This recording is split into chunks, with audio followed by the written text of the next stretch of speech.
Alors dans cette vidéo, nous allons nous intéresser au tableau.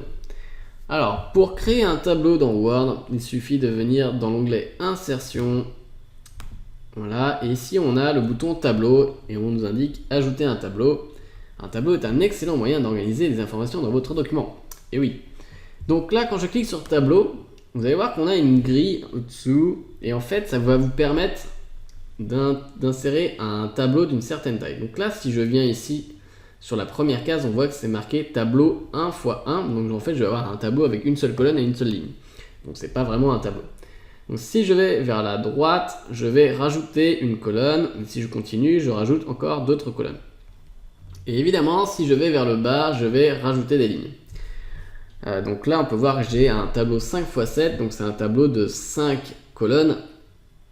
Non, de 7 colonnes, pardon, avec 5 lignes. Voilà, donc je vais choisir un tableau qui aura peut-être un peu moins de colonnes, voilà, avec 5 colonnes et puis 5 lignes, voilà, c'est très bien. Donc là, Word nous insère notre tableau, avec nos 5 colonnes et nos 5 lignes. Donc, maintenant qu'on a notre tableau, on va le remplir. Donc, je vais mettre produit, produit, alors, une fois que vous avez rempli le texte ou la valeur de la cellule, et que vous voulez passer à la cellule suivante, soit vous appuyez sur la touche, la flèche gauche, voilà, ou soit vous appuyez sur la touche tabulation. Alors, encore une fois, pour ceux qui ne savent pas où est la touche tabulation, donc c'est cette touche-là, la touche tab, donc tabulation. Vous pouvez aussi avoir une flèche vers la gauche, au-dessus d'une flèche vers la droite sur la touche de votre clavier. Mais la touche tabulation est toujours au-dessus de la touche vermage, donc verrouillage majuscule, qui est représenté par le texte vermage ou bien un cadenas sur votre clavier. Donc je vous conseille d'utiliser la touche tabulation. Vous allez voir que quand on arrive à la fin, il y a un avantage par rapport à la flèche de gauche. Donc là j'appuie sur tabulation pour passer à la cellule suivante. Donc ensuite je vais mettre prix d'achat, tabulation, prix de vente, tabulation, livraison, tabulation et stock. Voilà, donc là j'ai rempli ma ligne d'en-tête, d'accord. Et si je veux passer à la ligne suivante, donc à revenir à la première cellule, je vais appuyer sur tabulation. Et là, on repasse directement dans la ligne suivante, dans la première cellule. Tandis que si je reviens sur stock, si j'avais utilisé la flèche de gauche, alors là je vais utiliser la flèche de gauche par exemple, vous voyez que le curseur arrive à côté du tableau. Donc on n'est pas vraiment dans la première cellule. Il faut appuyer 2 fois pour arriver sur la ligne suivante. Donc voilà, c'est un avantage de tabulation, on a besoin d'appuyer qu'une seule fois. Donc là, je vais mettre, qu'est-ce que je vais mettre? Je vais mettre lave-vaisselle par exemple. Voilà, tabulation, prix d'achat, je vais mettre 200 €. Prix de vente, je vais mettre 400 €. Livraison, je vais mettre 30 €. Stock, je vais en mettre 200. Ensuite, je vais mettre un lave-linge pour rester un petit peu dans le thème de l'électroménager. Je vais mettre 250 €. Je vais mettre 500 €. Voilà, je prends vraiment des nombres au hasard. C'est juste pour remplir vite fait le tableau. Donc là, je vais mettre 300. Donc là, qu'est-ce que je pourrais mettre encore en électroménager? Je vais mettre un réfrigérateur. Ensuite, je vais mettre qui coûte 300 €. Prix de vente, je vais mettre 650 €. Livraison, je vais mettre 40 € parce que c'est un peu plus encombrant. Et en stock, je vais en mettre 250. Donc voilà, j'ai un peu rempli mon tableau. Je me suis réservé une ligne pour la fin. Vous allez voir pourquoi après. Donc voilà, j'ai mon tableau de base qui est rempli avec des données. Donc bon, c'est bien, c'est pas mal, mais c'est pas très joli, c'est pas très design. Visuellement à l'œil, c'est pas super. Donc ce qu'on peut faire, c'est qu'on va venir cliquer dans notre tableau. Et vous voyez qu'ici, quand on est dans la partie du tableau, on a deux nouveaux onglets qui s'affichent. Donc on a un onglet, donc on a une partie du petit tableau là avec un onglet création et un onglet disposition. Donc je vais venir cliquer sur création. Et là en fait, ce sont tous les outils qu'on va avoir pour modifier un petit peu le style de notre tableau. Donc ici en fait, on va voir qu'on peut modifier le style du tableau. Donc par exemple, si je survole un petit peu les styles, donc par défaut c'est vraiment le truc basique. Donc là si je vais ici, c'est déjà un truc un peu plus simple, mais un peu plus design. C'est vraiment de base encore, mais c'est un peu mieux que cette version là. Si je viens ici, on va avoir déjà une ligne sur deux qui va être en gris. On a déjà la ligne d'en-tête et la première colonne qui vient être en gras. Donc voilà, on va avoir plusieurs styles de tableau.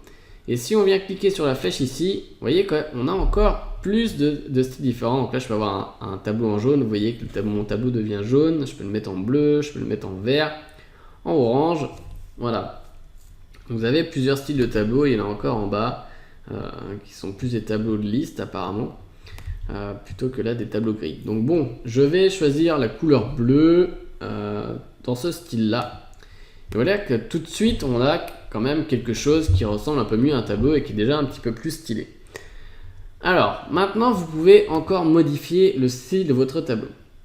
Donc là, par exemple, vous voyez que mon texte, là, bizarrement, il est en gras. On ne sait pas pourquoi. Alors, en fait, c'est parce que on a des styles de tableau où on peut décider que la première colonne, elle est importante, donc on va la mettre en valeur. Donc là, en fait, vous voyez qu'ici, on a première colonne qui est sélectionnée. Donc, si je clique dessus pour désélectionner, vous allez voir qu'en fait, eh bien, nos différents produits vont avoir le même style que les autres valeurs du tableau. Donc à l'inverse, si je clique sur dernière colonne, vous allez voir que le style change pour la colonne stock. On va mettre en valeur cette colonne. Alors ce qu'on peut faire pour mieux comprendre, c'est qu'on va choisir un style de tableau avec la première colonne. Donc là, je vais venir choisir celui-là. Et puis je vais cliquer sur première colonne et vous allez tout de suite voir que voilà, là ça met vraiment en valeur. On comprend bien que c'est important et que les valeurs de notre tableau dépendent à la fois de la ligne d'en-tête et à la fois de la première colonne. Donc si je clique sur dernière colonne, vous allez voir qu'aussi on a quelque chose mis en valeur. Donc ça aurait pu être intéressant si notre dernière colonne était une colonne de total par exemple. Là c'est pas le cas. Donc ici on a ligne d'en-tête qui est sélectionnée. Si je désélectionne, on va avoir de la même manière une ligne d'en-tête qui ressemble à comme toutes les autres valeurs du tableau. Donc je vais quand même la laisser. On a une ligne totale. Alors je vais la voir, on la verra après celle-là. On a ligne à bande. Donc les lignes à bande, vous allez voir, c'est une ligne sur deux. On peut voir que voilà, la couleur de fond elle change. Donc c'est visuellement, c'est un outil pratique pour s'aider à se repérer dans le tableau. Surtout quand on a beaucoup de lignes. Donc là, si on en a au moins 20, bon, ça commence à être dur de se repérer dans le tableau si toutes nos lignes ont le même fond. Donc voilà un exemple. Si j'enlève ligne à bande, vous allez voir qu'on a le même fond pour toutes les lignes et que c'est peut-être un peu plus difficile de savoir sur quelle ligne on lit. Bon là, évidemment, avec que 3 lignes, c'est pas gênant, mais si vous commencez à avoir un tableau qui fait 10, 15, 20 ou plus, ça peut être très intéressant de mettre ligne à bande. Donc voilà, donc là je vais les enlever et puis je vais mettre colonne à bande. Donc c'est exactement le même principe, mais cette fois-ci pour les colonnes, vous voyez qu'il y a une colonne sur deux qui a un fond plus foncé. Voilà, et donc on va s'intéresser à la ligne totale. Alors là, j'ai ma ligne totale, donc je vais écrire total. Bon, évidemment, avec ce que j'ai mis comme valeur, ça va pas être génial, ça va pas représenter grand chose, mais c'est pour vous montrer l'exemple. Donc là je vais faire le total, donc là ça fait 750. Voilà, je vais quand même mettre des bonnes valeurs. Alors là, ça fait 1550. Ensuite, ça fait 100 €. Et ici, ça va faire 750.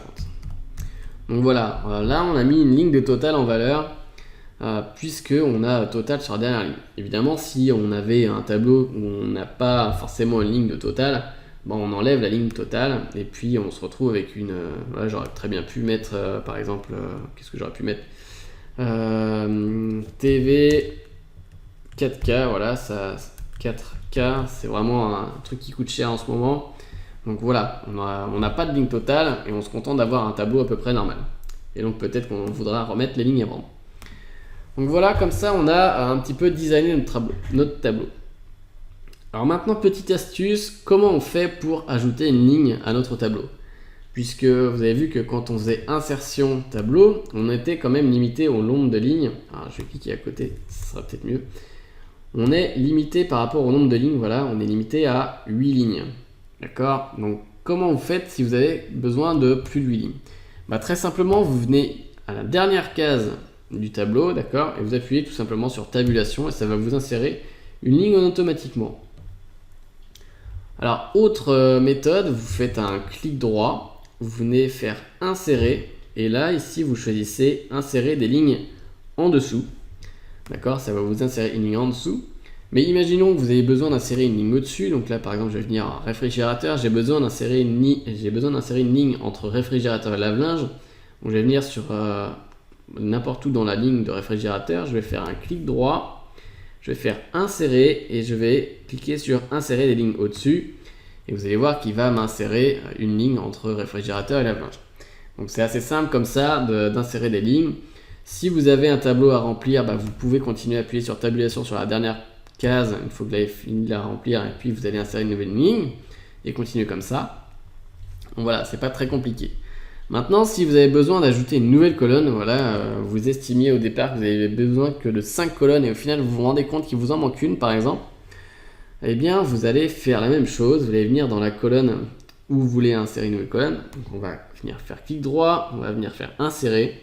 Et vous voyez qu'ici on a inséré des colonnes à gauche ou à droite. Donc suivant où est-ce que vous voulez insérer la colonne, vous allez choisir plutôt le premier ou le deuxième. Donc là je vais mettre insérer une colonne à gauche. Vous voyez que les colonnes se sont réorganisées, qu'on a une nouvelle colonne. Donc là je vais mettre, je ne sais pas ce que je pourrais mettre, frais, allez voilà. Et puis j'aurais pu mettre 10 € de frais par exemple et puis continuer à remplir. Alors, il y a encore une autre méthode pour ajouter des lignes et des colonnes, mais elle est un peu moins pratique, surtout si vous avez un ordinateur portable avec un touchpad et que vous n'êtes pas vraiment équipé d'une souris. Alors en fait, il faut venir entre les colonnes, ici et tout en haut du tableau, et vous voyez que vous avez une barre avec un plus dans un rond qui apparaît. Et quand vous êtes dessus, c'est en bleu, et quand vous cliquez dessus, ça va vous insérer une colonne. Alors, c'est pratique, oui et non, c'est vraiment pas pratique à accéder en fait avec un touchpad. Vous voyez qu'il faut vraiment venir bien se placer dans la colonne et en plus il faut venir en haut. Voilà, là j'y suis. Donc, vous avez la même chose entre les lignes. Voilà, bon, comme je disais, c'est peut-être un peu moins pratique que de faire clic droit. Si vous avez une souris qui est assez sensible et assez précise, c'est peut-être plus simple. Ça sera à vous de choisir. Donc, moi je vais faire retour pour annuler mon insertion de colonne. Voilà. Alors, je vais encore supprimer la dernière colonne. Voilà.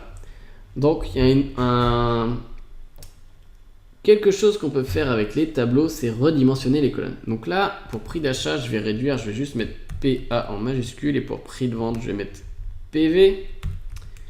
Et puis, je vais venir insérer une colonne à droite. Voilà, ici. Et puis, je vais l'appeler description.